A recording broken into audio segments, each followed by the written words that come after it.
Ang lahat ay manugod na tinatanggap sa pagpupulong na ito ng mga saksi ni Jehovah. Paisuyo para pasimulan ng ating pagpupulong, paisuyo na tayo ay tumayo at sundan natin ang himig ng ating musika para sa ating awitin, ang song number 54 na ang pamagat ay Ito ang Daan. Ito ay halaw sa aklat ng Isayas, Kabanatang 30, talatang 20 at talatang 21. Paisuyo na sundan natin ang himig ng ating musika.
Muli manugod na tinatanggap ang lahat para sa pagpupulong na ito ng mga saksi ni Jehovah.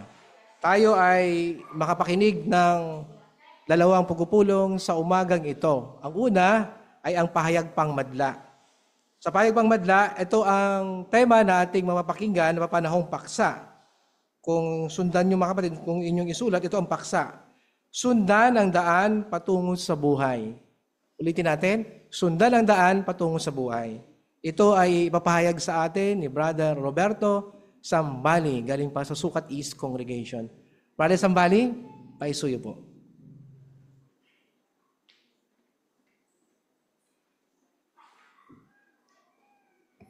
Maraming salamat, Brother Roy Mata. Good morning, mga kapatid. Kung may magbigay sa inyo ng regalo, paano nyo ipinapahayag ang pagpapahalaga ninyo, mga kapatid?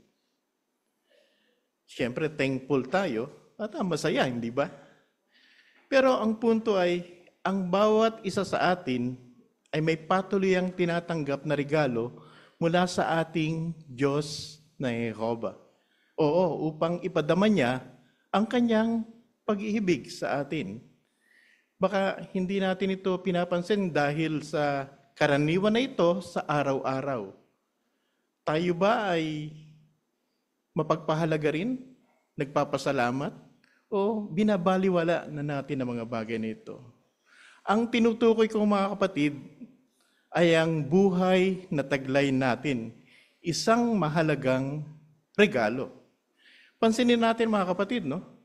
Bago lalangin ng Diyos na Jehovah ang ating mga unang mga magulang, inihanda niya muna ang lupa. Nilagyan niya ito ng maraming halaman, mga puno, pagkasari-sari, mga hayop sa dagat, sa lupa, sa himpapawid, iba-ibang uri, hindi ba? Sariwang hangin, sariwang tubig, may tanglaw tayo kapag araw at gabi. Oo, upang tayo ay masiyahan at maipadama niya sa atin ang kanyang pagmamahal. Ayon sa Ecclesiastes 3:12-13. Kaya dapat nating pasalamatan ang Diyos na Jehova na ating tagapagbigay buhay. Kadalasan na yung mga regalo, meron itong maliit na card. May mensahe doon. Binabasa ba natin ito, mga kapatid? Gayun din, kasama sa ating pagpapahalaga, nagpapasalamat tayo sa Diyos na Jehova kung binabasa natin ang kanyang mensahe para sa atin upang tamuhin natin ang isang magandang buhay. Oo, yun yung kanyang salita sa Biblia. Kaya tutunghayin natin ang ilan sa kanyang matatalinong payo para sa atin at karamihan sa mga payong iyon ay nasa aklat ng Kawikaan. Oo, babasahin natin ang ilan sa mga nasa Kawikaan, ang ilan ay ating sisipin na lamang habang tinatalakay natin ang paksang ito. May ilang mahalagang salik. Ano ba yung unang salik na ating pag-uusapan? Kailangang mapanatili natin ang mabuting pisikal, emotional na kalusugan upang maging maligaya tayo. Magbibigay na lang ako ng isang karanasan. No? Nasumpungan sa bahay-bahay si Adele. Mga mid-40s na ang edad niya, pero may sakit siya dahil na-stroke. No? Natuwa siya nung basahin sa kanya yung Apokalipsis 21:3 at 4 at sinabi niya, gusto ko pang marinig ang ilan sa mga sinasabi ng Biblia. Kaya siya ay naging Bible study. At nung matanong siya, bakit ka na-stroke ang bata-bata mo pa? Sinabi niya na noon, malakas siya, aktibo, masipag, marami siyang pera, nagtatrabaho siya sa isang minahan ng ginto sa kanilang lalawigan. Tuwing weekend, parang piyesta sa bahay nila dahil maraming pagkain, maraming inumin, ordinaryo lamang ang lechon sa kanilang kasiyahan at inaabot ito na magdamag. Pero, nung magkasakit si Adele, nawalan siya ng trabaho, naubos lahat ang ipon niya, nagpunta siya sa Maynila dito upang magpagamot. Pero yun na nga, naging malungkutin na siya. Oo. Bakit kaya siya nagkaganon? Ba't siya nagkasakit? Siguro may idea na kayo. Basahin natin yung Kawikaan 23:20 at 21. Itong sinasabi mga kapatid. Sa 20, huwag kang maging gaya ng malakas uminom ng alak, ng matatakaw sa karne. Dahil ang lasenggo at matakaw ay maghihirap at ang pagkaantok nila ay magdadamit sa kanila ng basahan. Kaya nakita natin ang dahilan. Dapat na banayad lamang tayo sa ating kinakain, sa ating iniinom. Siyempre pa, pag tayo ay nagkasakit, uubos ito ng ating ipon, maghihirap talaga tayo, hindi tayo magiging masaya. No? So ito pa mga kapatid, si Jose, napabulala siya, paano ko magagawa ang isang malaking kasamaang ito at magkasala laban sa Diyos?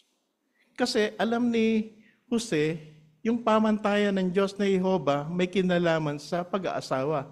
Alam niya na, isang asawa lamang. Kaya't iniiwasan niya ang sexual na immoralidad kahit na patuloy siyang inaakit ng asawa ni Potiphar. So, basahin natin ang isang magandang paalaala ukol dito. Nasa Kawikaan sa 6:32. Itong sinasabi, ang nangangalo niya sa isang babae ay kulang sa unawa. Ang gumagawa nito ay nagpapahamak sa sarili niya. Oo. Gaya ng binabanggit dito, nagkakasala sa sarili niya. Ano ba ang resulta ng pangangalo niya?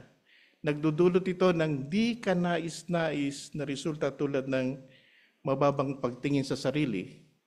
Nandyan yung bagbag na budhi, pagkakaroon ng sakit na naililipat sa pagtatalik, kahihiyan, trauma, kalungkutan, pagkasira ng kaugnayan sa Diyos na Jehova at gayon din sa mga mahal sa buhay. Gaya ng ipinapaalala, iwasan natin ang imoralidad tulad ng ginawa ni Jose upang tayo ay maging maligaya bilang may asawa. Ang isa pang punto ay dapat na kontrolin din natin ang ating emosyon, maging mahinahon tayo. Sinasabi ng ilan, ilabas mo yung galit mo para gumaan ang pakiramdam mo. Pero yung ba ang sinasabi ng kasulatan? Ang payo sa Kawikaan 29:11, kamangmangan ang naglalabas ng galit. Magpakarunong sa pagiging mahinahon. So yun ang gagawin natin. So gusto ba natin ng magandang pananaw sa ating buhay sa bawat araw? Sinasabi na manatili tayong positibo. Iwasan nating maging negatibo. May binabanggit sa Kawikaan 17:22, yung masayang puso ay gamot sa kalungkutan. At pinakikita rin sa Kawikaan 24:10 na nagpapahina ng kalooban ang pagiging negatibo. Kaya, paano kaya gagaan ang ating pakaramdam? Paano tayo magkakaroon ng positibong saloobin na nakakahawa rin sa iba? Ang sikreto ng ilan, sabi ay, tumawa ka, ngumiti ka, taglayin mo yung kingdom smile na tinatawag natin, di ba? So tunghayan naman natin ang susunod na salik kung paano magkakaroon ng balansing pananaw sa pera at material na mga bagay. So, kapansin-pansin ng mga langgam, hindi ba? Sila ay napakasipag, kahit na wala silang leader, pero nandyan ang kanilang patuloy na pagkuha at pag-imbak ng pagkain, lalo na sa tag-araw. Kaya kapag dumating ang tagulan, hindi sila nagugutom. Ano yung puntong pinakikita sa Kawikaan 13:4? Maging masipag sa pagtatrabaho at huwag maging tamad. So yun yung isang punto. Ngayon, kailangan talaga ng pagiging balanse, magkaroon ng tamang pananaw tungkol sa pera at sa trabaho. Naalala ko yung nabanggit ng dating CEO natin noon, sinabi niya, ang pera ay parang tungkod yan na pang-alalay sa ating pamumuhay, hindi ba? Pero hindi tayo sasandar sa tungkod kasi matutumba tayo. Ano yung puntong ipinakikita? Ayon sa Kawikaan 23:4, huwag tayong magpakapagod ukol sa kayamanan at sa pera. Magkaroon tayo ng unawa. Si Solomon, nasa kanya na lahat ang mga bagay, hindi ba? Pero sinabi niyang, walang kabuluhan ito. Ito ay paghahabol lamang sa hangin, ayon sa diwa ng Ecclesiastes 2:11. So sikapin din natin na maging kontento tayo. Nasisihan, magkaroon tayo ng simpleng buhay. Halimbawa, payapa tayo, masaya tayo, panatag ang kaisipan natin, pero hindi naman ibig sabihin na wala na tayong goal o wala na tayong tunguhin. Yung pagiging kontento ay yung pagiging masaya natin at tanggap natin kung ano ang kalagayan natin sa kasalukuyan. So basahin natin mga kapatid yung binabanggit ng Kawikaan 15:16-17.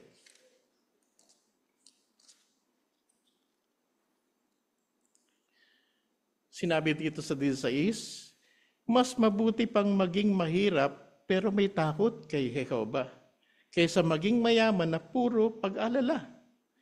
Mas mabuti pang gulay lang ang pagkain pero may pagmamahalan, kaysa sa pinatabang toro pero may pagkakapootan. Ano ba yung pinakikita dito? Maging kontento tayo, nagtitiwala tayo sa mga paglalaan ng Diyos na Jehova, at syempre pa, panatilihin yung mahusay na pagtitinginan, pagsasamahan sa loob ng sambahayan. So, sapat na ba yan mga kapatid? Maayos ka sa physical, emotional, mental, kalusugan, okay, kontento ka, nasisiyahan ka sa mga bagay, parang okay na, di ba? Pero paano kung wala kang kasundo? Marami palang galit sa iyo. Masaya ba yon? Siyempre hindi, di ba? Kaya paano tayo magkakaroon ng mabuting kaugnayan sa iba upang lumigaya? Pakisuyo, itampok po natin ang isang artwork. Ayan. So makikita po natin sa artwork, nag-uusap ang dalawang babae. Sister ito, no? Pareho, no? So maaaring ang isa ay nagpapaliwanag, ang isa ay nakikinig at nagpapatawad marahil sa mga pagkukulang. So, sinasaayos nila mga bagay-bagay, hindi nagsisisihan kung sino ang may kasalanan. So, paano ito magagawa, mga kapatid? Kung makikipag-usap tayo ng mahinahon, kung pinag-iisipan natin ang ating sasabihin, lalo na kung merong di pagkaunawaan, masusunod natin ang payo ng Kawikaan 12:18. Nagpapagaling ang dila ng marunong. Kasama na rin yung kahalagahan ng pakikinig ng mabuti. Yung pakikinig ng mabuti ay yung pagtanggap siyempre ng mga paalaala at payo. At mahalaga rin, huwag magtatanim ng sama ng loob. Maging handang magpatawad. Dahil ayon sa Kawikaan 17:9, ang pagpapatawad ay pagpapakita ng pag-ibig. Kaya maaari nating itanong sa ating sarili, ako ba ay itinuturing ng aking kapwa na isang tapat na kaibigan? Ayon sa diwa ng Kawikaan 17:17, meron bang may galit sa akin? So tayo lamang nakakaalam nun at tayo na rin ang gagawa ng paraan upang may saayos ang lahat. So paano naman kaya kung binubuli ka? Binubuli ka sa school o sa trabaho. Isang karanasan, sa isang processing plant, break time noon ng mga manggagawa. Isang saksi na si Sister Yoli, no? Bagong hire lamang siya sa planta. Bilang saksi, di ba, nagpe-pray tayo bago kumain? Pagkatapos mag-pray ni Sister Yoli, yung lunchbox niya wala. Pinagpasapasahan upang itago ng kanyang mga kasamahan. So, imbis na magalit siya, huwag niyo naman akong biruin ng ganyan. Kinuha niya yung Bible at nagbasa na lamang siya. Pero bumalik naman, yung kanyang baon, kailangan niyang ubusin kaagad kasi matatapos na ang break time. Nung sumunod na mga araw, hindi na ganoon ang ginawa sa kanya kasi hindi niya na muna nilalabas ang kanyang lunchbox. Pero, nakilala siya bilang Sister Bible sa buong planta. Nagkaroon siya ng mga Bible study. Ang totoo niya, regular pioneer, si Sister Yoli. No? At sinabi ng mga union officer sa kanya, hindi umubra yung ideolohiyang ipinaglalaban namin at itinuturo. Kasi hindi siya sumasama sa kilos protesta, slow down, mga strike. Magandang record niya, masipag siya, kaya ang mga supervisor niya sinasabi, uy, magrekomenda ka naman ng mga tulad mong mga saksi para maging maganda ang takbo sa planta. Oo, saan man tayo naroon, ano man ang ating ginagawa, kahit na merong pambubuli, ang mahalaga, mahinahon tayo, di nagtatanim ng galit at mapagpatawad. Maganda ang nagiging resulta. Oo.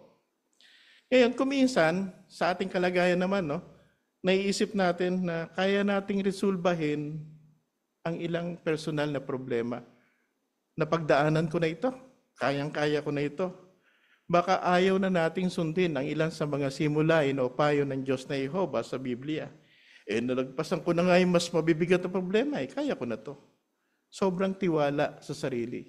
Okay lang naman yun, pero paano kung talagang nangangatwiran ka na, ipinagmamatuwid mo pa ang iyong sarili? Anong makatutulong upang maiwasan ang bagay na yan? Bukod sa patuloy nating ibigin ang Diyos na Jehovah ng buong puso, ayon sa Mateo 22:37, dapat na matakot din tayo sa Diyos na Jehovah. Basahin natin yung Kawikaan 19:23.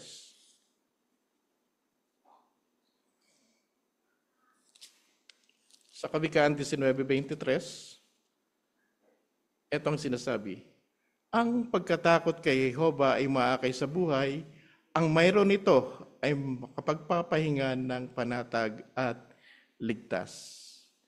Yung pag-ibig natin sa Diyos na Jehovah ay hindi lamang pagkadama na pagmamahal, no? So gumagabay ito sa ating pamumuhay, no? Sa iniisip natin, sa sinasabi natin, sa ginagawa natin, katulad ng halimbawang ipinakita ng ating Panginoong Hesus. Pero hindi rin naman ito nangangahulugan ng labis na pagkasindak. Hindi ganon. Sa halip, ito ay pakita ng matinding paggalang sa Diyos na Jehovah at ayaw nating mapalungkot siya, ayaw nating masira ang ating kaugnayan sa Kanya, lalo na ang ating pakikipagkaibigan, ayon sa Kawikaan 8:13. Ibig lamang sabihin, taglayin natin ng mga pagkasuklam dun sa mga ayaw ni Jehovah. Nasusuklam din tayo dun sa ayaw ni Jehovah. Ano ba yung mga ganon? Malalaswang pananalita, panoorin, idolatria, mapang-abusong ugali. No? Lahat ng yan ayaw ng Diyos na Jehovah at inuturing na bulok o nakapandidiri. Ayaw nga nating hawakan ng nakapandidiri at bulok, kaya lalayo natin ang bagay na yan. Hindi rin natin gagawin. Ngayon, palasak ang mga panloloko at scam sa panahon natin sa ngayon. Pero nagpapasimula yan sa pagsisinungaling eh. Ayaw din ng Diyos na Jehovah ang pagsisinungaling. Paano kung utusan ka na magsinungaling? Simple lang. Anong gagawin nyo? Isang saksi na nurse, no? Company nurse siya sa isang kumpanya. Nasa opisina siya ng Human Resource Director. Matapos niyang kuhanan nito ng blood pressure, biglang nag-ring ang telepono. Sinabi ng director, sagutin mo. Dali, sagutin mo. Pero sabihin mo, wala ako. So anong ginawa ng sister? Sige po. Kinuha ang telepono, sinagot, opo. Tinakpan ng mouthpiece. Ito po si attorney. Sorry po, hindi ko kayang magsinungaling. Sinabi ng direktor, sandali. Matapos ang pag-uusap, bakit hindi mo kayang magsinungaling? Ako po ay isang saksi ni Jehovah, yan po ang aking paniniwala. So, imbis na magalit yung direktor, meron pa bang mga saksi sa kumpanya natin? Meron pa po. So, nakikita natin mga kapatid, no? Ano kaya ang mangyayari kapag nagsinungaling yung sister sa harap ng direktor? Baka magkapatong-patong pang pagsisinungaling niya dahil ang kausap niya sa telepono ay abogado. Saan nagbunta? Ba't ka na niyan? So, hindi niya na mapagtatakpan yun. Bagamat humanga ang direktor sa kanya, mas mahalagang napagalak niya ang Diyos na Jehovah, hindi ba? Kaya palagi nating hilingin sa Diyos na Jehovah na tulungan tayo na sundin ang kanyang patnubay kahit sa may hirap at biglaang mga kalagayan. So habang ginagawa natin yan, makikita natin na yung pagsunod sa patnubay ng Diyos ay laging nagdudulot ng mabuting resulta. Ayon sa Kawikaan 3:5 at sa isa pa yung binabanggit doon, magtiwala lamang tayo sa Diyos na Jehovah at huwag tayong magtiwala sa sarili nating kakayahan o unawa. So ikapit natin ng palagian ang patnubay ng Diyos na Jehovah. So meron na namang isang halimbawa, Bible study naman ito. No? Nagtatrabaho siya bilang janitor o messenger sa isang kumpanya sa Makati. Alan ang tawag sa kanya. No? So itinuro sa kanya ng nagba-Bible study na magsabi ka sa boss mo sa panahong hindi ka pa niya inuutusan. At mag-pray ka rin, syempre. So isang umaga, sa loob ng kwarto ng boss, sinabi niya, boss, may sasabihin sana ako sa inyo eh. Kung tungkol sa taas ng sweldo, wala. Hindi po yun. Ako po ay nagba-Bible study sa mga saksi ni Jehovah At napag-aralan ko po na yung paninigarilyo ay nagpapararumi ng katawan at hindi maganda sa kalusugan. Nakukonsensya po ako kapag inutusan niyo akong bumili ng sigarilyo. At saka po, napag-aralan ko rin po na ang dugo ay banal. Hindi dapat ipinapasok sa katawan o kinakain. Huwag niyo na rin po akong utusang bumili ng ulam na dinuguan. Yan po ang ginagawa sa akin ng mga kasamahan ko sa trabaho. Anong ginawa ng boss? Imbis na magalit, lumabas sila ng kwarto. O, mula ngayon, huwag niyo nang uutusan si Alan na bumili ng sigarilyo at bumili ng ulam na dinuguan dahil nag-aaral siya ng Biblia sa mga saksi ni Jehovah. Bakit? Nagkaroon siya ng mga Bible study. Sumulong siya tungo sa pagpabautismo. Si Alan ngayon ay isa sa mga elder sa ating sirkito. Oo. Nakita natin yung mahusay na pagkakapit niya kahit na Bible study pa lang, no, sa mga pamantayan ng Diyos ng Jehovah. Siyempre, mahalaga sa lahat, pwede tayo magkaroon ng buhay na walang hanggan. Sa pamagitan nito ng ating Panginoong Hesus. May binabanggit sa Juan 3:16. Pwede nating basahin ito. Itong sinasabi sa Juan 3:16.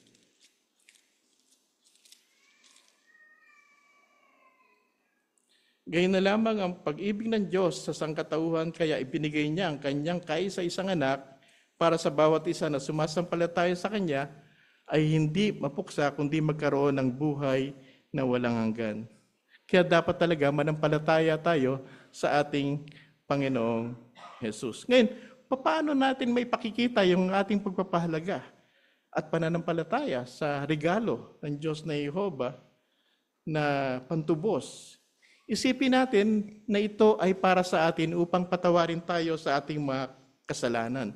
Naniniwala tayo na ito ay magdudulot din sa atin ng pag-asa para sa buhay na walang hanggan. So yung pantubos din ng ating Panginoong Hesus ay nagtatampok upang tayo makalapit sa Diyos na Jehovah sa pananalangin. Oo, magkapagsalita tayo sa Kanya ng determinado at magpatibay ng ating pananampalataya.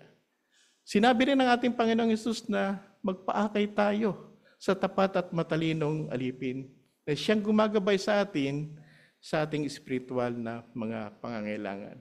Pero sinabi ni Hesus, karamihan ng mga tao ay hindi sumusunod sa mga kahilingan ng Diyos para matabo ang buhay na walang hanggan. Binanggit niya yung nasa Mateo 7:13-14 kasi maraming mas gustong lumakad at pumasok sa malapad at maluwang na daan tungo sa kapahamakan. So napakahigpit ba ng utos ng Diyos, ng pamantayan ng ating Panginoong Hesus upang hindi masundan ng mga tao? Hindi naman, hindi ba? Ngayon, bilang halimbawa, sino sa inyo ang nakapamasyal na may tourist guide? Matapos siya magpakilala, sabi niya, basta focus lang kayo sa mga sasabihin ko, sundan nyo lang ako kung saan ako pupunta, makakarating tayo sa ating pupuntahan. So hindi lahat ng detalyadong ginagawa ng tourist guide ay susundin natin, hindi ba? Gayun din naman, yung pagsunod sa utos at halimbawa ng ating Panginoong Hesus, alam niyang hindi tayo sakdal, pero nandun yung pagsisikap natin para sundin ang kanyang mga tagubilin at mga halimbawa. Basahin natin yung teksto sa Kawikaan 4:10-13. Ito ang sinasabi sa 10, makinig ka, anak ko, at tanggapin mo ang pananalita ko at darami ang mga taon ng buhay mo. Tuturuan kitang lumakad ng may karunungan, akayin kita sa landas ng katwiran. Kapag lumalakad ka, ang iyong hakbang ay hindi mapipigilan. At kung tatakbo ka, hindi ka matitisod.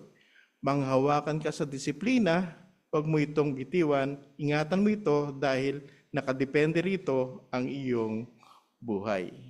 Kaya maganda na talaga ikapit natin ang mga bagay-bagay na yan. Ngayon, paano pa natin masusunod ang daan patungo sa buhay. Lalo na sa mga kasama nating mga interesado ngayon, sa mga inaaralan sa Biblia, at syempre sa ating lahat, no? Dapat na samantalahin natin ang paglalaan ng Diyos na Jehova na nasusumpangan natin patungo sa daan, patungo sa buhay. Pansinin, no?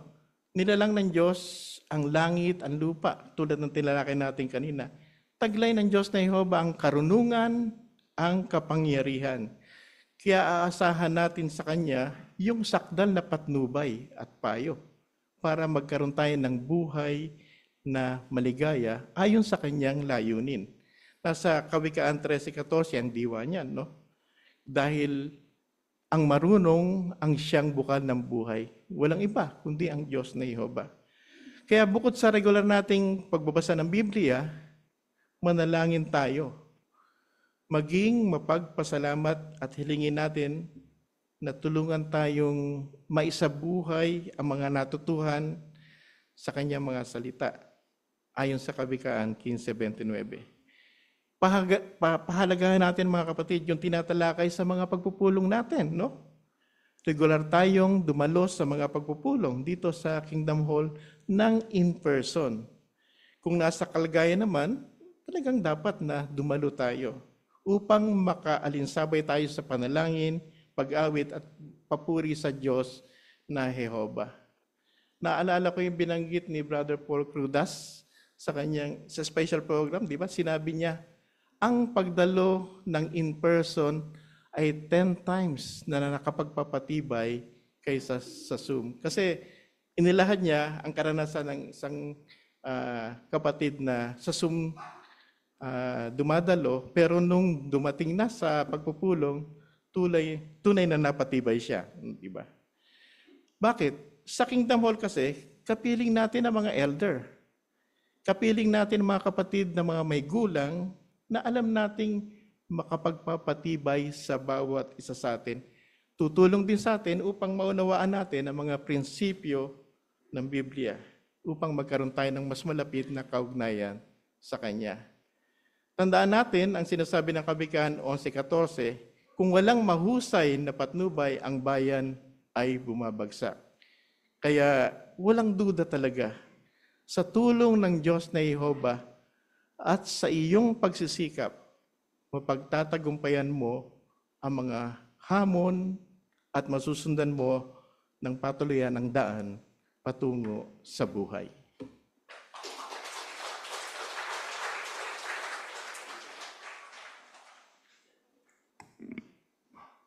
Maraming salamat, Brother Roberto Sambali, sa inyong nakapagtuturong pahayag. Ngayon, tayo ay tutungo na sa ating ikalawang bahagi ng ating pagpupulong, ang pag-aaral ng Ang Bantayan. At tawagin natin ang kaganap nito, si Brother Danilo Calso.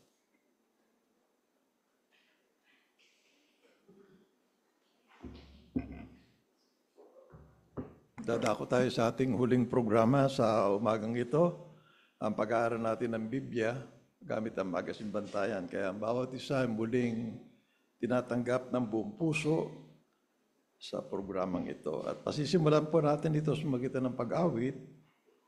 At ang ating awitin ay nasa awit bilang 132.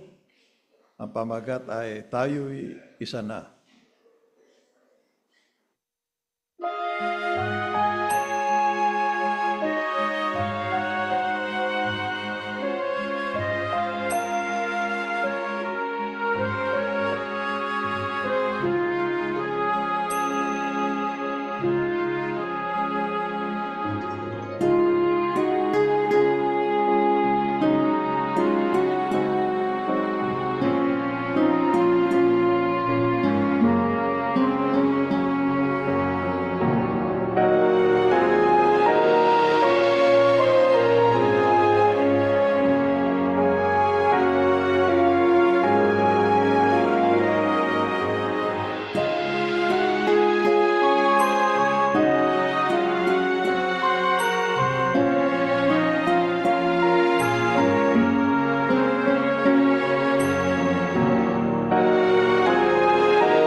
So ang ating pag-aaralan ay nasa Araling Artikulo 2 na tayo. Ano? Ang paksa, mga asawang lalaki, parangalan ng inyong asawang babae. Ang temang teksto ay nasa 1 Pedro 3:7 na sabi, kayong mga asawang lalaki, bigyan niyo sila ng karangalan. So, anong matutunan natin sa ating talakayan? Ito, kung paano mapaparangalan ng asawang lalaki ang asawang babae sa mga sinasabi at ginagawa niya. So, meron tayong subtopic, Ang una, huwag gumawa ng anumang bagay na magwawala ng dangal sa asawa mo. Pangalawa, kung paano maalis ang maling kaisipan at paggawi. Pangatlo, kung paano pararangalan ang asawa mo. So pagkatapos nitong matalakay natin itong tatlong subtopic na ito, ay meron tanong dito sa dakong dulo na puro mga teksto, no? Ang una, paano masusunod ng asawang lalaki ang payo sa Colossus 3:19? Paano masusunod ng lalaki ang payo sa Efeso 4:31-32? At paano masusunod ng asawang lalaki ang payo sa Mateo 19 verse 4-6? Di ngayon, ating pasimulan na ang ating talakayan, ang ating tagabasa, si Brother S.L. Magpili. Pakisuyo, umpisa na sa paragraph 1, please. Maligayang Diyos si Jehovah at gusto niya rin tayong maging masaya. Binigyan niya tayo ng napakaraming regalo para ma-enjoy ang buhay. Isa sa mga regalong iyon ng pag-aasawa. Kapag naging mag-asawa ang isang lalaki at babae, nangangako silang mamahalin, irerespeto at papahalagahan nila ang isa't isa. Kung papanatiliin nila ang malapit na ugnayan nila, talagang magiging masaya sila. Ano ang isang dahilan kung bakit pinasimulan ni Jehovah ang pag-aasawa? Ano kaya?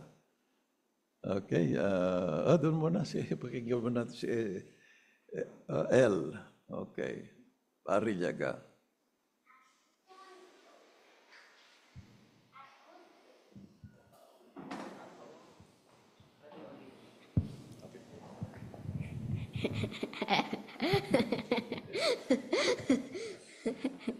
At gusto niya rin tayong maging masaya.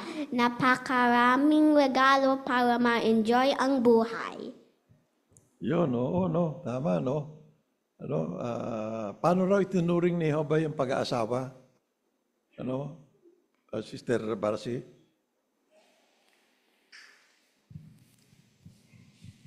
Ang pag-aasawa kasi ay isang regalo ng Diyos na Jehovah.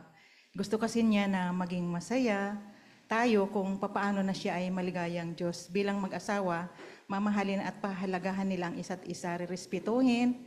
Kung manatiling may respeto sila sa isa't isa, mananatiling maligayang mag-asawa. Okay, yeah. Masaya naman sila kahit walang asawa, di ba? Libawa, dyan sila.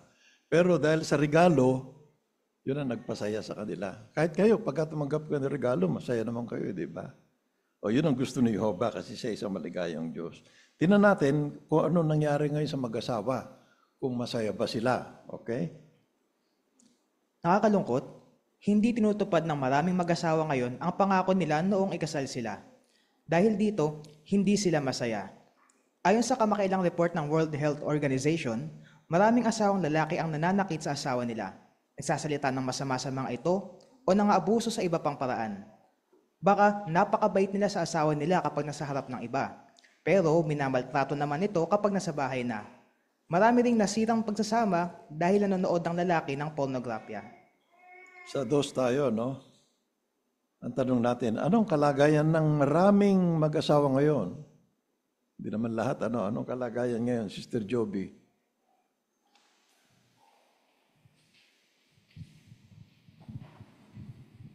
Marami na ngayon ng mag-asawa na hindi tumutupad sa mga pangako nila. Dahil dyan, hindi na sila naging masaya. Oo, tama, Yun. Ano yun napansin niyo pa dyan sa paragraph na yan? Mga, halimbawa, sa World Health Organization, ano sabi nila? Yeah, Sister Chares, please.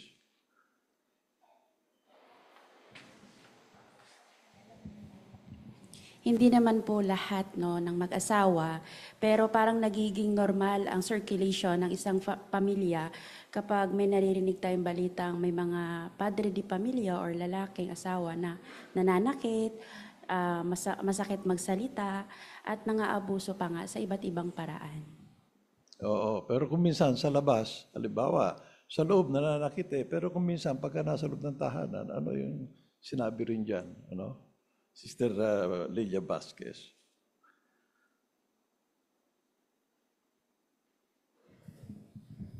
Pag nasa harap ng ibang tao, mabait. Pero pag nasa loob na ng bahay, doon na lumalabas yung tunay na ugali.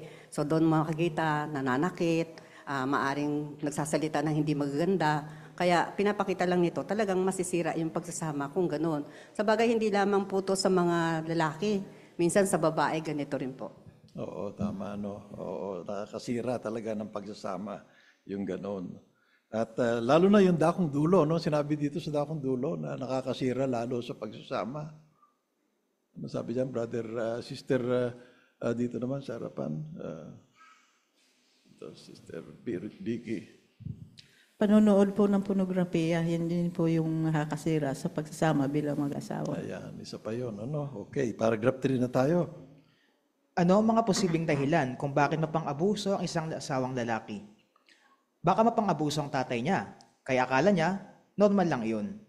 Posible ring naka-impluwensya sa kanya ang kultura niya. Baka sa kanila, hindi ka tunay na lalaki kung hindi mo napapwelsang pasunurin ng asawa mo. May ilang lalaki naman na hindi natutong kontrolin ang emosyon nila, kasama ng galit nila.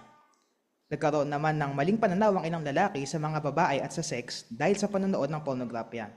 Bukod dyan, sinasabi ng mga report na pinalala pa ng COVID-19 pandemic ang mga problemang ito. Pero, hindi dahilan ng alinman sa mga ito para abusuin ng lalaki ang asawa niya. So bakit pang-abuso ang ilang asawang lalaki ngayon? Bakit kaya? Brother Rizal Mejulio naman, please.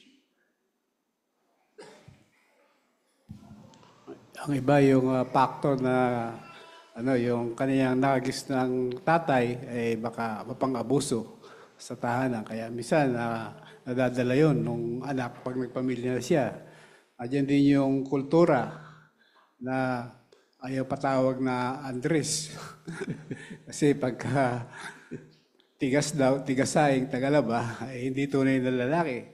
At kailangan na ikaw bilang lalaki, kontrolado mo yung asawa mo.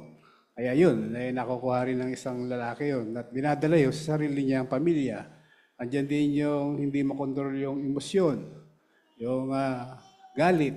Kaya yun ang mga salik na kumisan ay naging dahilan para hindi maging maligaya yung pamilya. Ayun, oo. Pero hindi naman yung dahilan na para abusuhin ng lalaki ang asawa niya. No? Hindi naman yun dapat, mga binanggit. Okay, paragraph 4 tayo, please. Dapat mag-ingat ng mga Kristiyanong asawang lalaki na magkaroon ng maling pananaw sa mga babae. Bakit? Kasi kadalasan lang nagagawa ng isang tao kung ano ang nasa isip niya. Sinabihan ni Apostol Pablo ang mga pinahirang Kristiyano sa Roma na huwag nang magpahubog sa sistemang ito. Noong sumula si Pablo sa kongregasyon sa Roma, lumilitaw na matagal na silang mga Kristiyano. Pero ipinapakita ng mga sinabi ni Pablo na may ilan sa kongregasyon na naiimpluwensyahan pa rin ng mga kaugalian at kaisipan ng mundo. Kaya pinayuhan niya sila na baguhin ang pag-iisip nila at paggawi. Para din na yan sa mga Kristiyanong asawang lalaki sa ngayon. Nakakalungkot, may ilan na naimpluwensyahan ng kaisipan ng mundo at naging mapang-abuso pa nga sa asawa nila. Paano nga ba gusto ni Jehovah na pakitunguhan ng lalaki ang asawa niya? May kita natin ang sagot sa tamang teksto ng artikulong ito. So saan dapat mag-ingat ang mga Kristiyanong asawang lalaki at bakit? Saan tayo dapat mag-ingat mga asawang lalaki? No? Tungkol sa ating pananaw sa mga asawa nating babae. Ano? Yeah, Brother Jean Louis Tro, please. Mag-ingat tayo sa impluwensya ng sanlibutan. Kasi gaya nung pinakita ng mga reference dito sa talababa, pinapakita na karaniwan na ang tingin ng taga-sanlibutan sa mga babae, mga inferior, o mas mababang nila lang kung tutuusin. Halimbawa, hindi mahalaga yung opinion ng asawang babae. Kailangan asawang lalaki lang magde-decide. At kailangan talaga na para bang susunod lang talaga sila sa gusto ng lalaki. Ngayon, pinakita dito na dapat nating iwasan kahit sino mang Kristiyano na magpahubog sa kaisipan ng sanlibutan. Kaya naman bilang asawang lalaki, dapat na tingnan natin ang mga babae, kagaya rin ng pangmalas ni Jehovah. At makikita natin sa pag-aaral ng Bible na talagang binibigyan dangal at dignidad ng Diyos na Jehovah ang mga asawang babae. Kaya dapat ganun din ang pangmalas ng mga asawang lalaki. Ayun, brother, dito naman, Tom Villavicencio, please. Yung payo ni Apostol Pablo doon sa Roma 12:1, pinayuhan niya yung mga Kristiyano. Pero sabi doon sa parapo, matagal na silang Kristiyano. So hindi bago. Pero nagpayo pa rin si Pablo sa mga Kristiyano. Bakit? Kasi na-impluwensyahan nga sila ng kaugalian, katulad ng komento. Kaya yung payong iyon ni Pablo, hindi lang naman sa mga Kristiyano noon, kundi payo din niya sa atin sa ngayon. Ayun, patas dapat ang tingin. Bakit natin masabi na patas ang tingin ni Jehovah sa babae at lalaki? Pareho lang, pantay yan, walang nakahihigit. Ano ba sabi doon sa Genesis 1:27 na talagang patas ang tingin niya dyan? Sa kundi niyan, source material natin kanina, na binanggit. Sister Quinones.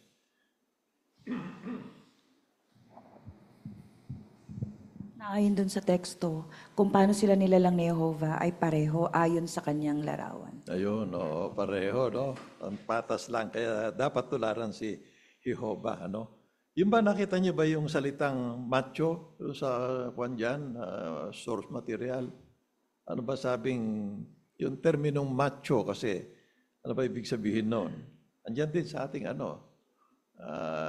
si Kay ba yun? Okay, si Kay, please.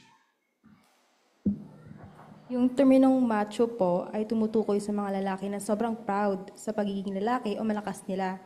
Mataas ang tingin nila sa sarili nila at pananaw nila sa ugali nila. Ayun, mali Kasi patas lang, babae at lalaki. Okay, may nakita pa kayong punto dyan?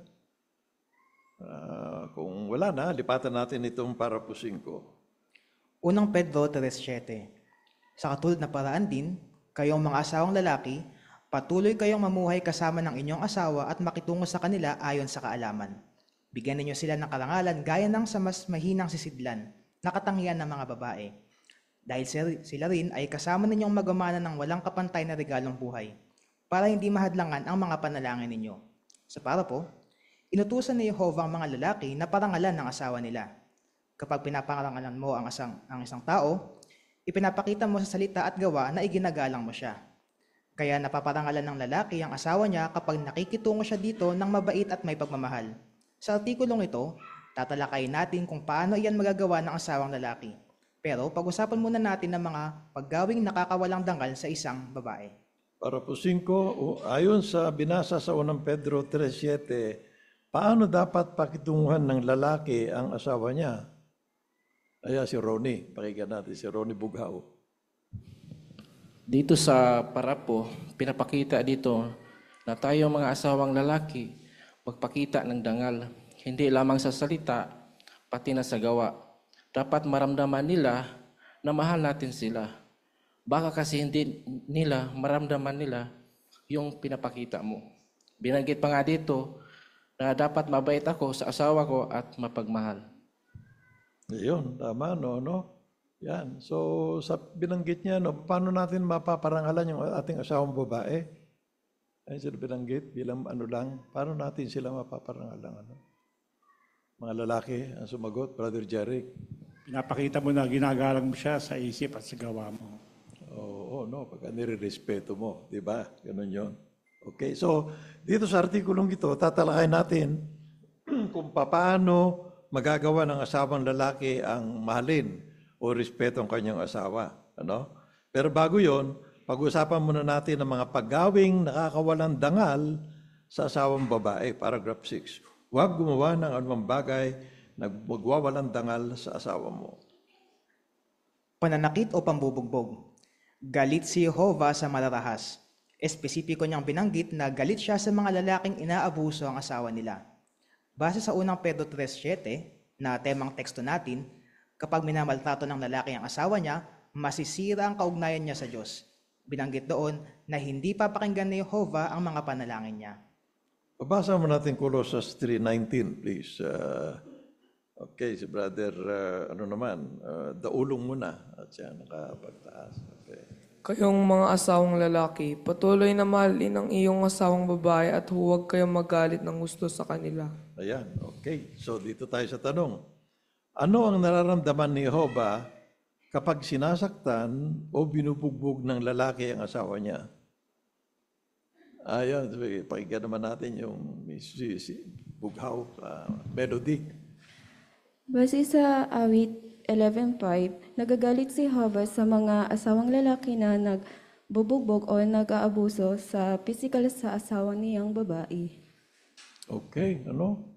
Sa worldly, ano kaya yung halimbawa? Ano ba yung mga halimbawa dyan na nambubugbog yung asawang lalaki, no? Pagka, ano ba yun? Ano ba yung mga dahilan? Hindi sa bayan ni Jehovah ito, no? Pero sa sanlibutan, ano kaya naging dahilan nila? Bakit nila binubugbog kumisan ang asawang babae nila? Yeah, Sister Lydia, baka may alam kayo dyan, ano?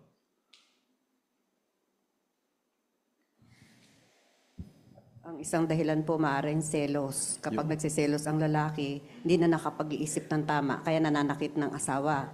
Maaari din kung ang babae ay napapabayaan yung kanyang bahay. Pagdating ng lalaki, magulo yung bahay, maiinis yun. Galing sa trabaho, tapos yung bahay, ang dumi-dumi. So maaaring makapagsalita o kaya manakit yung lalaki. So maraming dahilan kung bakit ginagawa minsan ito ng lalaki. Yun, lalo yung selos, ano? No? Brother Renz, please.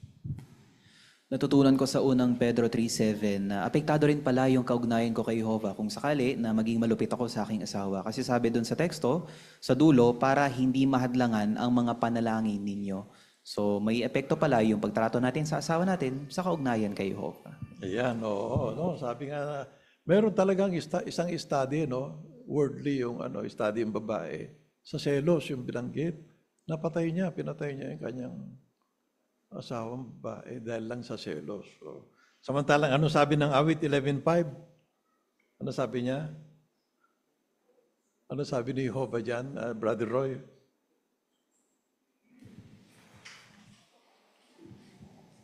Sabi ni Jehovah, kapag ang asawang lalaki ay nambubugbog, nananakit, nangaabuso, galit na galit si Jehovah doon. Ayan, para po 7 tayo, please. Pang-abusong pananalita. May mga lalaki na galit makipag-usap sa asawa nila at masakit magsalita. Pero ayaw ni Jehovah sa galit, puot, pagbulyaw at mapang-abusong pananalita. Naririnig ni Jehovah ang lahat.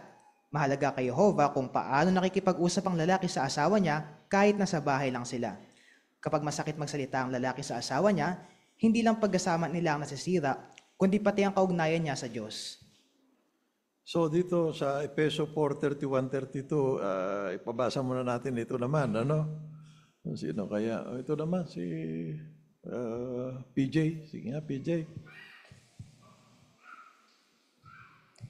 Alisin ninyo sa inyong sarili ang lahat ng matinding hinanakit, galit, poot, pagbulyaw at mapang-abusong pananalita at anumang pwedeng makapinsala. Maging mabait kayo sa isa't isa at tunay na mapagmalasakit at lubusan ninyong patawarin ang isa't isa kung paanong ang Diyos sa pamamagitan ni Kristo ay lubusan ding nagpatawad sa inyo. Okay, so ayon doon sa binasa ni PJ, Efeso 4:31-32, anong klase ng pananalita ang dapat iwasan ng mga asawang lalaki? Brother Bong. Sige, Brother Bong. Sabi sa ating referensya, yung mapang-abusong pananalita, yung nilalait mo yung asawa mo, binabansagan mo, o kaya ay pag-iinsulto, yung mga masasakit na mga pananalitang ito ay nakakawalang dangal sa ating asawa. Kaya anuman yung sabihin ng lalaki sa asawang babae niya na nakakasakit, nakakainsulto, mapang-abuso ito. Ayan, oo, tama, no? Okay. So, higit sa lahat, kapag ganun ginawa mo, bukod sa relationship niyang mag-asawa ay masisira, ano yung lalong masisira? Ano, Sister Jane Punayo, na mas mahalaga yan, na hindi dapat mangyari. Ano? Hindi lang po yung pagsasama ng mag-asawa ang masisira, kundi pati yung kaugnayan kay Jehovah po. Very good. Okay, paragraph 8. Panonood ng pornograpya. Ano ang tingin ni Jehovah sa pornograpya? Kinamumuhian niya ito. Kaya kapag tumitingin ng asawang lalaki sa malalaswang larawan o video, nasisira ang kaugnayan niya kay Jehovah at nawawalang dangal ang asawa niya. Inaasahan ni Jehovah na magiging tapat ang lalaki sa asawa niya, hindi lang sa mga ginagawa niya, kundi pati sa mga iniisip niya. Sinabi ni Jesus na isang lalaking tumitingin sa isang babae ng may pagnanasa ay nagkasala na ng pangangalo niya sa puso niya. Dito sa 8, ano ang tingin ni Jehovah sa pornograpya at bakit?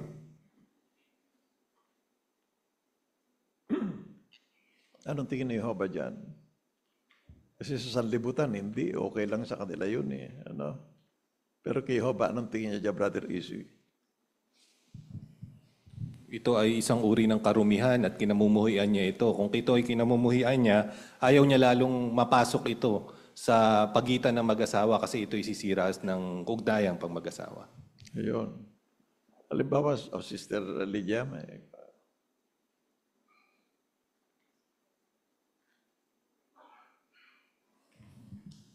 Maganda po yung binanggit kasi dito na inaasahan ni Jehovah na magiging tapat ang lalaki sa asawa niya, hindi lang dun sa ginagawa niya, kundi pati sa mga iniisip niya. So kung yung lalaki nanonood ng mga pornograpya, di bang maling kaisipan yun na ipinapasok niya sa kanyang sarili. Kaya nga sabi, kung tumingin ka lang sa babae ng may pagnanasa, nangangalunya ka na. Lalo pa yung pornograpya. Ayun, kaya hindi lang simple na sa sanlibutan kasi okay lang yun. Basta umuwi ako sa asawa ko, sabi nila mali pala. Brother Chito, may nakita pa ang punto dito. Kaya yung binanggit kanina ni Pablo na magpahubog kasi yun nga, sa sanlibutan kasi, magkainsan okay lang sa kanila sapagkat daw elemento na nagpapasigla ng pag-mag-asawa. Kasi private matter kasi yan, magkaminsan sasabihin, may ilan tayong mga ekspresyon mga kapatid na ganun, minsan na-influensyan sila na privacy naman yan amin, kaya pwede. Pero ayaw ni Jehovah pa rin ng ganun. Ayaw. Kahit sa anong baligtarin, ayaw niya. Yun, tama yun. Okay. So, yung bang prinsipyo na yan sa mga lalaki lang? Kasi yun ang topic natin puro lalaki Pero yung bang prinsipyo na yan ay sa lalaki lang? Kung hindi, bakit? Di ba nakita natin sa karagdagang yan?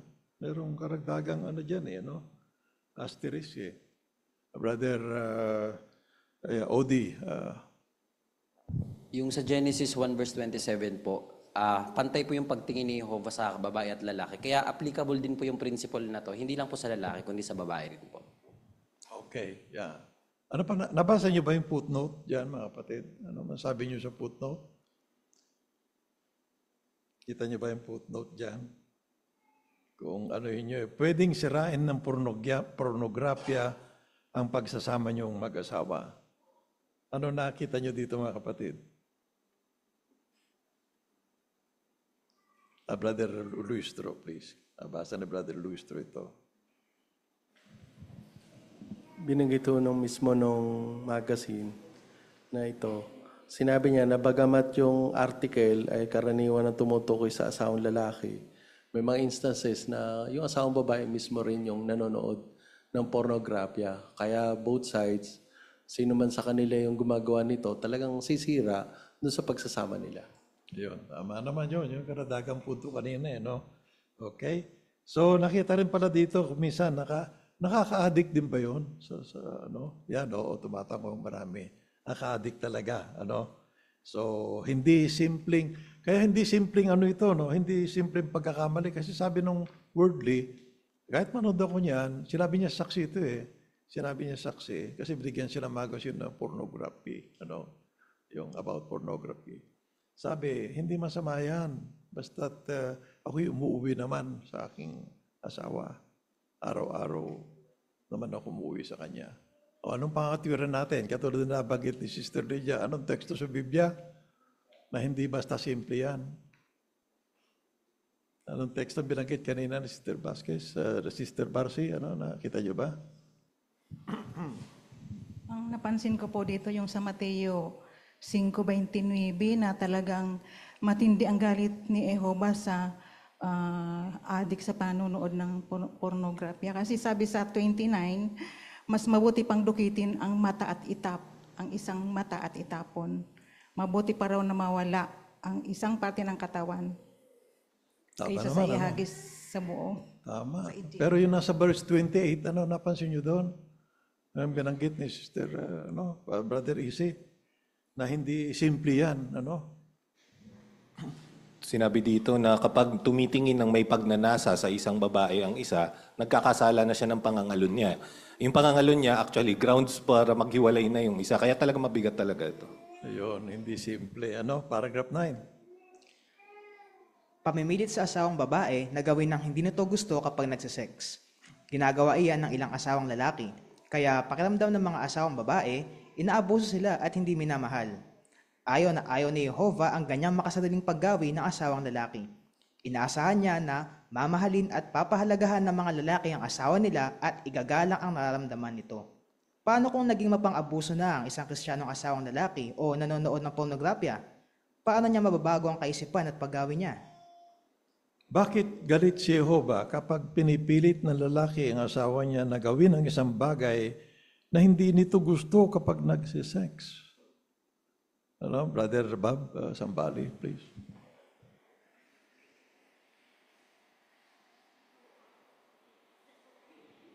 Ayan. Ang sex kasi ay kapwa kaloob sa mag-asawa, hindi para sa lalaki lamang. So kailangan meron itong expression ng pagmamahal, merong give and take. Kasi kung puro take lang, walang paggalang, makasarili, mapang-abuso. Galit si Jehovah sa ganung bagay kasi hindi niya ikinakapit yung nasa Efesos 5:28-29. Nawawala na kasi yung pagmamahal. Pumapasok yung pagiging makasarili. Ayun, tama, kawalan ng paggalang kapag pipilit ng lalaki. Yung gusto niya na ayaw naman ng babae. Okay, so dito na tayo sa susunod na paragraph. Paano maalis ng maling kaisipan at paggawi? Paragraph 10. Ano ang makakatulong sa mga asawang lalaki na maitigil ang mapang-abusong pananalita at paggawi? Dapat nilang sikaping tularan si Jesus. Totoo, hindi nag-asawa si Jesus. Pero matututo sila sa halimbawa niya kung paano nila dapat pakitunguhan ng asawa nila. Tingnan natin ngayon kung paano pinakitunguhan ni Jesus sa mga apostol at kung paano siya nakipag-usap sa kanila. So, ano ang matuhan ng mga asawang lalaki sa halimbawa ni Jesus? Hindi siya nag-asawa, pero may matutunan din ang mga asawang lalaki sa kanya. Ano ang matutunan natin, mga asawang lalaki? Brother Barcy, please.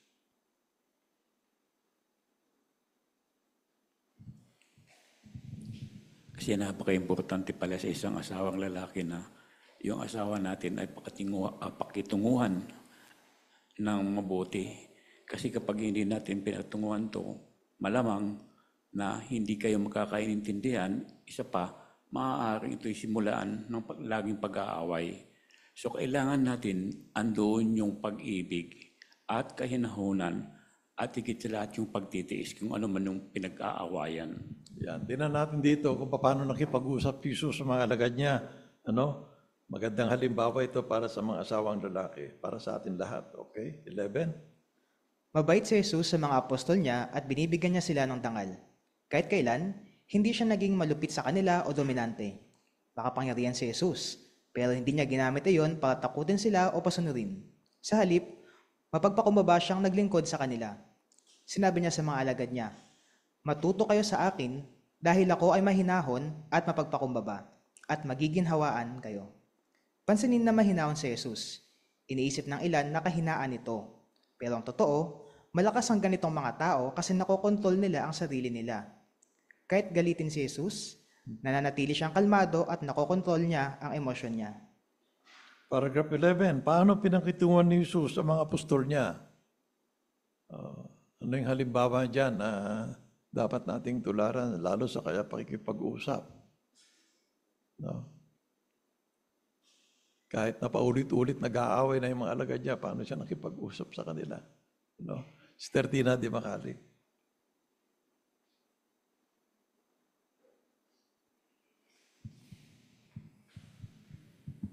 Mabait nga po si Jesus at binibigyang dangal po niya yung kanyang mga apostol at kahit kailan po, hindi po siya naging malupit o dominante. Kahit nga po makapangyarihan si Jesus, hindi po siya nananakot para papasunod po yung mga apostol niya. Naging mapagpakumbaba rin po siya. Ayan, ano? Brother Roy Mata, ano pa nakita niyo dyan, Brother Roy? Binanggit na Jesus sa Mateo 11:28 hanggang 30, sabi niya, matuto kayo sa akin dahil ako ay mahinahon. Yung kahinahunan kasi, turing ng iba iyon ay kahinaan. Pero hindi nila nabatid na ito palang kahinahunan, ito pala ay lakas na higit sa karamihan. Yung lakas na nakokontrol na Jesus yung kanyang emosyon, yung kanyang sarili, na kahit galitin siya, kahit anong paruwis yung gagawin sa kanya, kontrol na kontrol ito ni Jesus at alam niya kung paano ito gagamitin. At dito nakita natin na nanatili siyang kalmado, cool na cool lagi sa Jesus, ano man ang kalagayan. Yan, paano kung ano kaya maging epekto pag laging pasigaw ang pakipag-usap ng lalaki sa kanyang asawang babae? No? Brother Flores. Tanda natin yung salitang mabait. Kapag nakikitungo tayo sa asawa natin, may mayroong masabi siya na hindi maganda, tingin pa lang natin, sikapin natin mabait. Paano ba tumingin ng isang mabait? Hindi nakadilat ang mata. Medyo mapungay ang tingin. Kahit nagalit na si Mrs., mapungay pa rin ang tingin mo. Malamlam pa rin. Para bang yung nalove at first sight ka. Ganon ang tingin natin sa asawa natin. Pero kung titingin yung asawa natin na padilat din, ay wag kang dumilat din. Smile ka pa rin. At tiyak nun, aamo yung misis mo. Kaya sa mag-asawa, pag mabait, una na, tingin pa lang, huwag ka muna magsalita. Kasi pag nagsalita ka na galit siya, ay sigurado, galit ka na rin. Kaya sikapin mong pigilan sa sarili, ngumiti, umismile ka na lang muna. Ayun. Oo nga, no? Halimbawa, inaaway ka pa rin. Inaaway ka ng lalaki. Paano mo siya pagkitunguhan? Ano gagawin mo, Brother Roy? Mga paborito mo yan eh. Habang hindi pa sumabog ang galit, malayo pa, lalayo ka na, iwanan mo na kasi wala namang may nag-away mag-isa lang. Oo, gano, no? Tingnan nyo, no? Para magawa mo yun, anong katangian ng taglay ng isang asawang lalaki? Para maikapit mo yung pakikitungo ni Jesus sa kanyang asawa, sa kanyang mga alagad, ano? Brother Vasquez. Kaya para magawa natin yun, kailangan magpakumbaba talaga. Hindi natin salungatin pa yung galit ng ating misis. Kailangan magpakumbaba tayo at paging mahinahon sa pagsagot sa kanya. Oo. Pero kahit mahinahon yan, kung mga binabanggit mo namang salita ay napakasakit, hindi rin maganda. Di ba? Okay? So, meron pa kayong nakitang kwad dito? Brother June Luisora? Yan, gusto ko lang din yung pag-control sa sarili. Hindi pala isang kahinaan. So kung kaya mong kontrolin yung sarili mo, pagpapakita ito na malakas ka sa loob. Kaya kung halimbawa ang isang asawang lalaki ay mahusay siya mag-control sa kanyang galit, sa kanyang inis, ayan, pagpapakita ito ng kalakasan. Ayun, oo, natutularan mo si Jesus. Si Jesus kailanman wala siyang sinigawan sa kanyang mga alagad. Kahit paulit-ulit ng kakamali, wala siyang sinigawan, wala tayong babasa. Sister Gazelle, may nakita ka pa ba yung pang punto rito? Kaya naman po si Jesus ay talagang may otoridad na magsabi na matuto kayo sa akin. Kaya talagang nakuha ni Jesus yung paggalang at respeto ng mga alagad niya dahil talagang sa katangian niya ng kainahunan at kapakumbabaan. Ganon din sa asawang lalaki, makukuha niya ang respeto at paggalang ng asawang babae kung mahinahon siya at mapagpakumbaba. Yan, paragraph 12. Kapag nakikipag-usap si Jesus, nakakapagpatibay ito at nakakadepresko. Hindi siya masakit magsalita sa mga tagasunod niya. Kahit na iniinsulto siya at ginagalit ng mga kaaway niya, hindi siya gumanti ng pangiinsulto. May pagkakataon pa ngang nanahimik na lang siya kaysa magsalita ng masama. Talagang napakagandang halimbawa siya para sa mga Kristiyanong asawang lalaki. Okay, so paano makipag-usap si Jesus? Paano siya makipag-usap? Ano? Mga lalaki, sige. Tayo para sa atin kasi ito eh. Pero yung mga asawang babae, pwede sumagot para tamaan kami, mga lalaki. Okay. Brother Renz, okay. Halimbawa ni Jesus sa Mateo 27, 12 hanggang 14, nung inaakusahan siya, tapos sinisiraan siya, maganda yung reaction niya sa 14. Wala siyang isinagot sa kanya kahit isang salita. So gusto ko to i-try, pero kahit natahimik ako, hindi pa rin ako magpaplano, mag-iisip ng pagganti sa aking asawa. Sa halip, tahimik lang at tanggapin yung sinasabi niya. Ayun, ano? Ano ba, brother, doon naman, Iganya, Jetro, Iganya, please.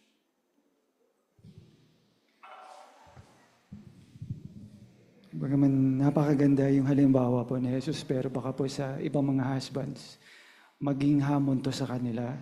Especially kung yung wife nila, yung background is combative o palaban talaga. Dahil sa mga experiences niya sa buhay, o baka yung tono niya laging merong sarcastic na laging nangaasar. Kaya minsan, baka mas madali na lang na talaga magsalita ng masakit din o gumante. Pero napakaganda pong halimbawa ni Jesus para sa ating lahat. Sabi po sa unang Pedro, hindi siya gumanti ng pangiinsulto. Pagkus patuloy siya nagpakita ng kabaitan at ng self-control. Pero ano po talaga yung nakapagbigay ng lakas kay Jesus para gawin yun? Isa pong may gulang na kapatid ang minsang nagkomento, ang sabi niya, dapat mas mahal mo si Jehovah kaysa sa iyong asawa. Kasi maraming pagkakataon sa buhay ng dalawa bilang mag-asawa na hindi siya magiging kaibig-ibig sa paningin mo dahil hindi siya sakdal katulad nating lahat. Pero kay Jehovah, hindi mangyayari yun. Gandang punto rin, ano? At ano, napansin niyo pa sa Matthew 27, 12, 14? Ano napansin niyo dyan, mga kapatid? Pwede nang magsalita ng masama rin si Japper. Ano na, Brother Tom?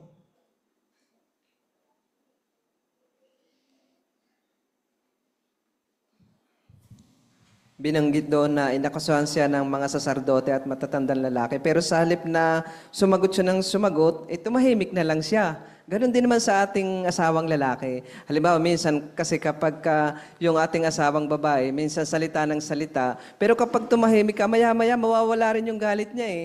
Kasi nga, hindi ka nagsasalita. Kaya magandang halimbawa yung pagiging tahimik din kapag yung asawa natin ay medyo maging tahimik tayo, mamaya-maya kakalma din yun.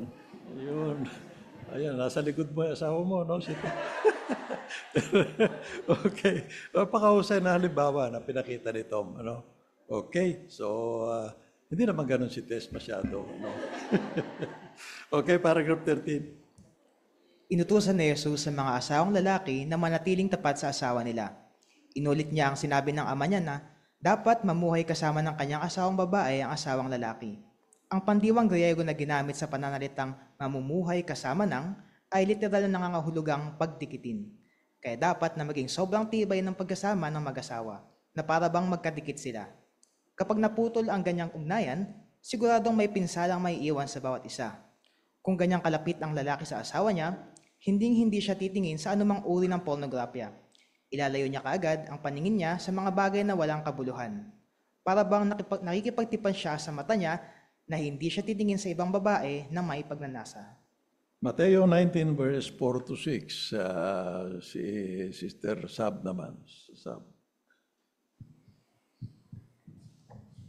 Sinabi niya, hindi ba ninyo nabasa na siya na lumalang sa kanila ay mula sa pasimula, ay ginawa silang lalaki at babae at sinabi, dahil dito ay iiwan ng lalaki ang kanyang ama at ina at mamumuhay kasama ng kanyang asawang babae, at ang dalawa ay magiging isang laman. Kaya hindi na sila dalawa, kundi isang laman. Kaya ang pinagsama ng Diyos ay huwag paghiwalayin ng sinumang tao. Okay. Diyan sa verse 5, mamaya makitingnan natin ano. Diyan sa verse 5. Gaya ng mababasa sa Matthew 19:4-6, paano mamumuhay kasama ng kanyang asawang babae ang asawang lalaki? Ano? Ano gusto sabihin yung mamuhay kasama ng kanyang, yung gano'n, Brother Jean?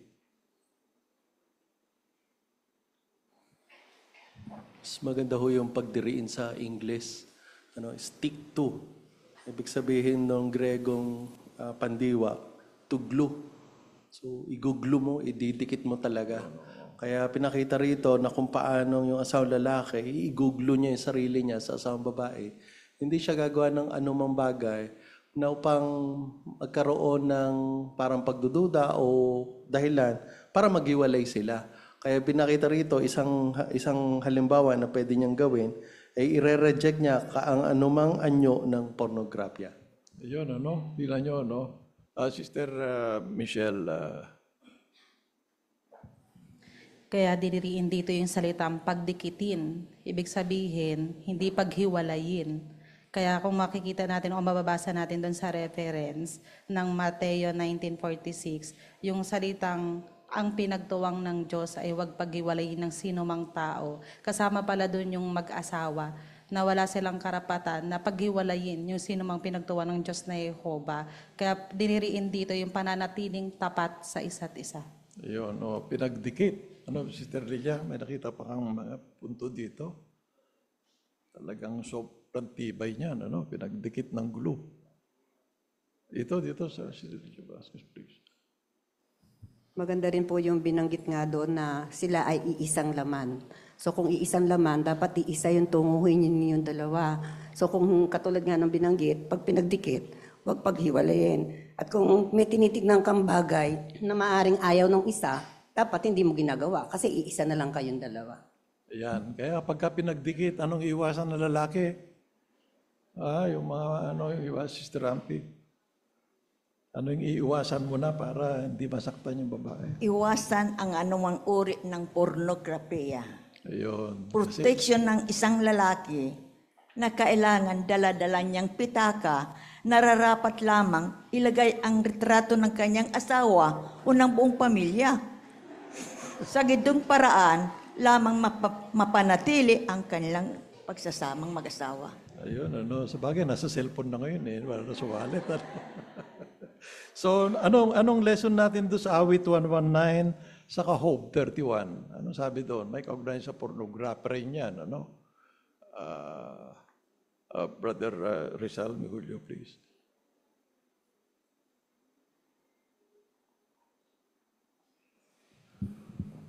Sa 1937, binanggit niya yung pornografiya bilang walang kabuluhang bagay. So sabi, dapat iwasan.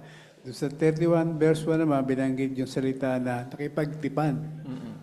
Nakipagtipan, yung mata, nakakompromiso na sa asawa mo. Kaya wala ka ng dahilan para tumingin pa sa iba. Ayun, nakipagkontrata na. Nasa larawan, tingnan natin, please. Anong komento nyo dyan? Brother Rona, please.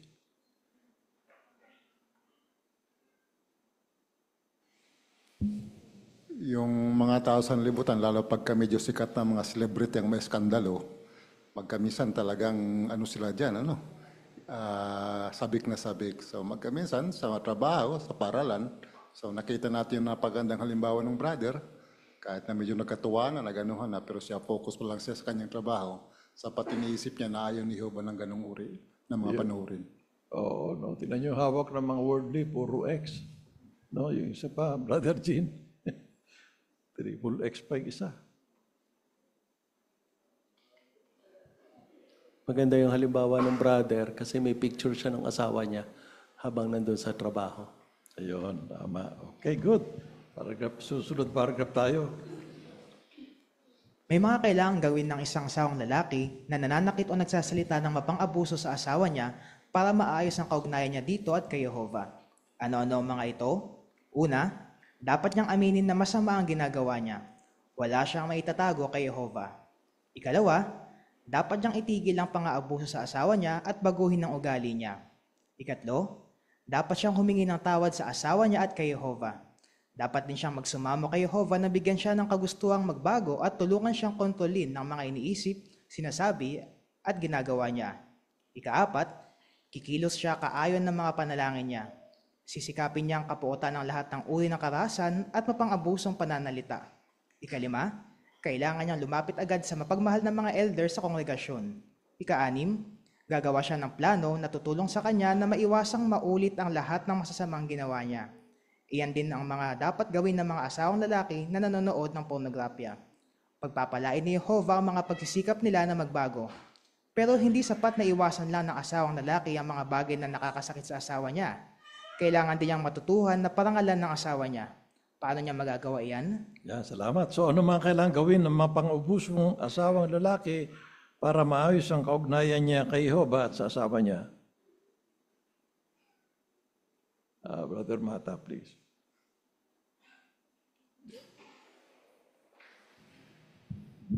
Una, dapat niyang aminin na masama ang ginagawa niya at wala siyang may tatago kay Jehovah. Okay, ano pa? Sige. Sister Lara, please.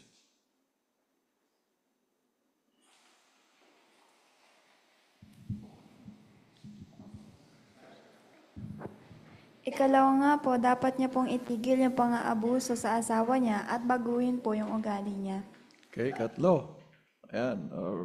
Rodney, please.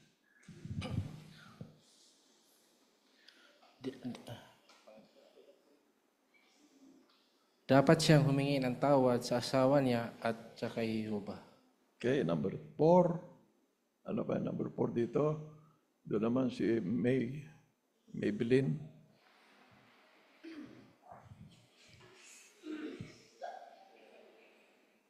Ikaapat po, kikilos siya kaayon ng mga panalangin niya at sisikapin niya kapuotan ng lahat ng uri ng karahasan at papang-abusong pananalita.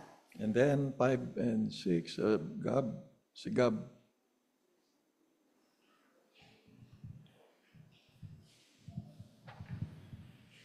Ikalima, kailangan niyang lumapit agad sa mapagmahal sa mga elders sa kongregasyon. Ika-6, sila na sumagot ng number 6. Sister Maria, please.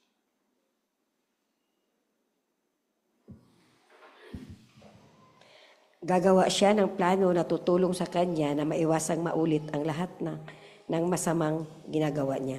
Yan, ito sa mga mapang-abuso at mga nanonood ng pornografya, pwedeng gawin ito. Ano? Okay, tingnan natin paano mapaparangalan ang asawa mo, paragraph 15. Ipakitang mahal mo siya.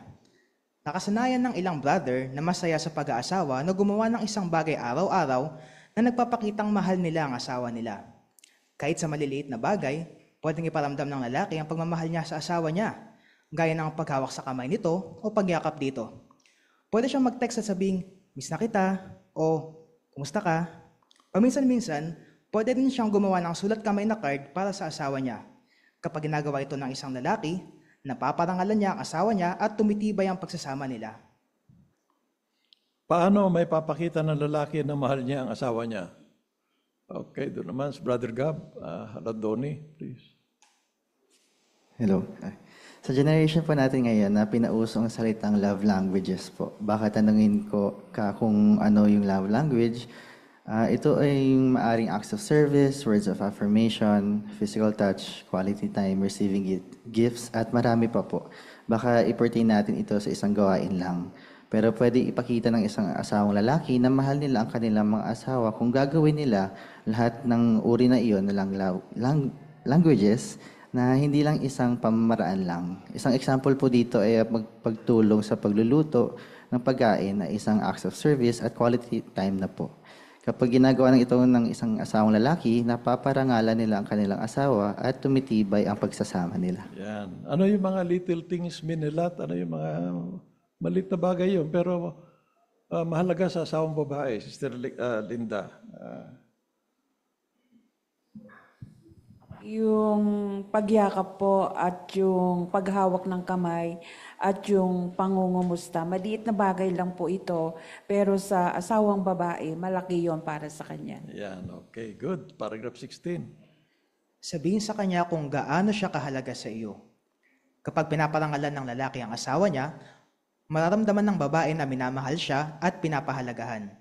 Magagawa niya ito kung lagi niyang papasalamatan ng asawa niya sa lahat ng ginagawa nito para suportahan siya. Kapag ginagawa ito ng mula sa puso, siguradong mapapahalagahan nito ng asawang babae. Magiging panatag siya at mararamdaman niyang minamahal siya at pinaparangalan. So bakit dapat purihin ng lalaki ang asawa niya? Purihin mula sa puso. Dapat sincere. Bakit? Yeah. Yeah, Sister Jen, Tolesora, please. Napaka-importante po na ipakita natin sa asawang babae natin yung appreciation natin dun sa mga ginagawa nila para sa kanilang asawa. Hindi naman kailangan i-shower siya ng gifts or material. Yung simpleng pasasalamat lang po, mararamdaman niya na panatag or secure siya at mahal siya ng asawa niya. So sabi nga nila, happy wife, happy life. Ayun, tama. Pagka-sincere, pagka-sincere, panatag siya. Paragraph 17. Susunod, paragraph please. Maging mabait at magalang. Kapag mahal ng lalaki ang asawa niya, pinapahalagahan niya ito at inaalagaan. Itinuturing niya itong isang napakagandang regalo mula kay Jehovah. Kaya pinapakitunguhan niya ito ng mabait at may paggalang. Kahit pa nga sa pribadong mga bagay na pang mag-asawa. Hindi pipilitin ng lalaki ang asawa niya na gawin ng mga bagay na ayaw nito kapag nagsisex. Baka kasi hindi komportable ang babae. Pakiramdam niya na aabuso siya o nababagabag ang konsensya niya. Pagsisikapan din ng asawang lalaki na panatilihin ng malinis na konsensya sa harap ni Jehovah. So dito tayo sa 17, paano may papakita ng lalaki na ginagalang niya ang asawa niya? Ayan. Parang sinasummarize lang natin, Ano nakita nyo? Please. Sa kwan, wala naman sa kwan Zoom. Ito. So, paano mapapakita ng mga asawang lalaki na ginagalang niya ang asawa niya? Paano niya ito pakikitunguhan? Brother Easy, yan. Kanina binanggit yung kailangan silang pakitunguhan tulad ng isang mahinang sisidlan. So, kahit sa loob ng tahanan, kahit sa pribadong, sa closed door, sabi nga nila kailangan pakitunguhan pa rin sila ng mabait at may paggalang. Sa panahon na binanggit dito, yung pakikipag-sex, kailangan hindi siya pilitin kasi may mga mood swings naman talaga, may mga panahong hindi pwede. So, kailangan igalang yung kanyang opinion sa bagay na iyon para mapanatili pa rin yung dangal ng kanyang asawa. Yan, tama, Okay, ano nakita niyo doon sa footnote pa? Pwede basahin niyo na lang yun, nasa footnote. Brother Rizal, makukomentuhan niyo ba ito nasa footnote?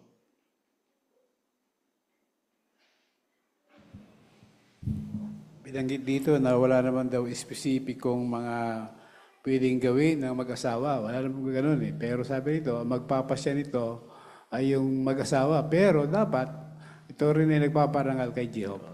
Ayun, tama. Good. Paragraph 18 na tayo, mga kapatid. Mga asawang lalaki, makakasigurado kayo na nakikita at pinapahalaga ni Jehovah mga pagsisikap ninyo na parangalan ng asawa ninyo sa lahat ng sinasabi at ginagawa ninyo. Maging determinadong iwasan ng mga bagay na makakasakit sa kanila. Maging mabait, magalang, at mapagmahal para maparangalan sila. Sa ganitong paraan, may paparamdam ninyong mahal ninyo sila at pinapahalagahan. Kapag pinaparangalan ninyo ang asawa ninyo, mapoprotektahan ninyo ang pinakamahalagang bagay sa buhay nyo, ang pakikipagkaibigan ninyo kay Jehovah. Okay, maraming salamat, Brother Esel Magpili, sa inyong malinaw na pagbasa. Sa 18 tayo, anong dapat na maging determinasyon ng mga asawang lalaki? Doon muna, bago tayo tumungo sa kahon. Sister Tatlong Hari, please. Lahat po tayo ay nilalang at minahal ng Diyos, kaya mahalin po natin ang kapwa. Sa pag-aasawa naman ay dapat parangalan ng asawang babae ng kabaitan, pagmamahal at respeto. Dahil mapapalago niya ang kaugnayan niya kay Jehovah sa pagiging kaibigan ni Jehovah. May naaangkong po na teksto sa 1 John 2:4 at 4:20 na pag sinasabi ng isa na mahal niya ang kapwa niya pero minamaltrato niya naman ang kanyang asawa, siya po ay sinungaling kagaya ng dakilang kaaway ni Jehovah. Ayun, okay. Tingnan natin, so, anong dapat na ingatan ng asawang lalaki, sa kanyang tungo sa kanyang asawang babae, para sa ganun maingatan niya yung pinakamahalagang bagay, mga kapatid, sa buhay natin. Sister Sambale, please. Ito po yung pinakamahalagang bagay, yung pong pakikipagkaibigan natin kay Jehovah. Yan, huwag sisirain yun. So, 4 na paraan kung paano mo ipapakita ang paggalang ang asawang lalaki, ng paggalang asawang lalaki. Ano yung 4 dyan? Okay, kita nyo. Sister, Brother Esek naman, please. Ang una dito yun, tularan si Jehovah at magalang na makipag-usap. Gumamit daw tayo ng mga salitang pakisuyo at salamat. Ikalawa, purihin natin yung asawa natin doon sa mga magagandang nagagawa niya. At huwag ikwento sa iba yung mga pagkakamali niya. Ikatlo, maging mabilis sa pakikinig, mabagal sa pagsalita. At yung ika-4, maging mahinahon sa pakikipag-usap kahit hindi kayo magkasundo sa pinag-uusapan ninyo. Ayun, ganda, no? So pakita natin larawan. Ano masabi niyo dyan? Ano yung sinasabi ng asawang lalaki tungkol sa kanya asawang babae dyan? Sa unang picture, Brother Tom.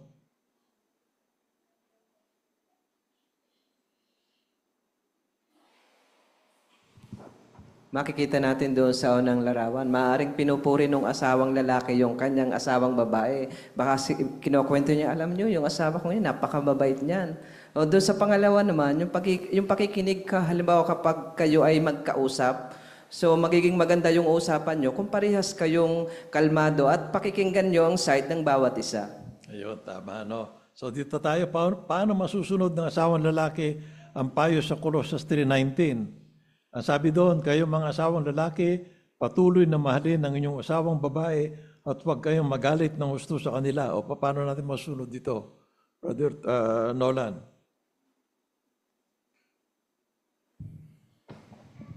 Sabi rito sa Colossus 3:19, sabi ron, dapat na tandaan din natin na nagkamali din tayo. Kaya kung gusto natin na patawarin tayo ng Diyos, dapat na magpapatawad din tayo sa ating mga asawang babae. Yan. Mahalin ng asawang babae, no? Sabi diyan, paano kung lugoy ng buhok, no? Wala nang ngipin, no? Matanda na. Ang kanyang kulubot na. Oo. Anong sabi diyan sa Colossus 3:19, Sister Lilia?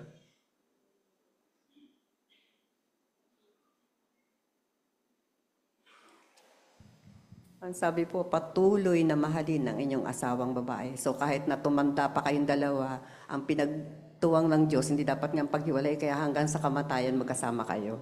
Ayan, oo, tama. No? Susing teksto natin kanina, 1 Pedro 3:7, bulay-bulayan nyo yun. Efeso 4:31-32, paano masusunod dito? Yeah, doon naman si Sister Leslie, ganyan. Kung may pag-ibig po yung isa kay Jehovah ng gaya kay Jesus, gagawa niya pong maging mapagpakumbaba at mahinahon sa pakikipag-usap sa kanyang asawa kahit nakagalit po yung sitwasyon. At makakapaglinang din po siya ng bunga ng Espiritu gaya ng pagpipigil sa sarili kaysa gumanti ng pangiinsulto dahil mas matimbang po sa kanya yung pakikipagpayapaan at mabuting kaugnayan niya kay Jehovah. Yan, okay. 19:4-6. Basa naman kanina, naalala niyo pa siguro yon. Paano natin may kakapit ito? Masusunod ng mga asawang lalaki.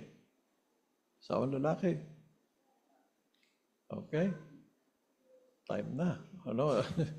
Asawang lalaki. Si Christian, okay.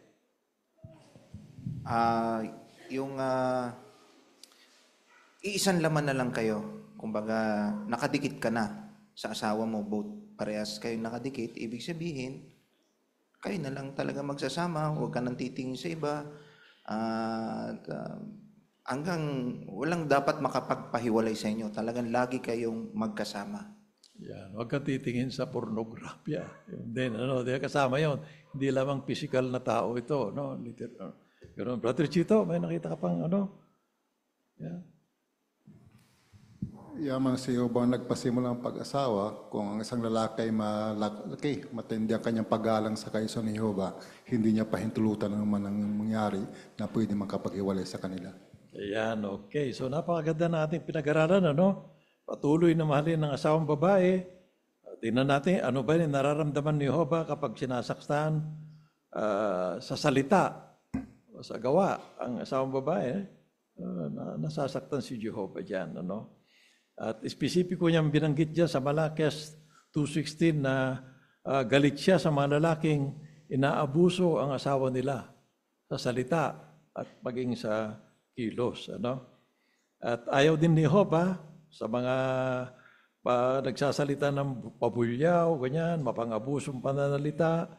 At kailangan din parehong mapagpatawad yung dalawang mag-asawa.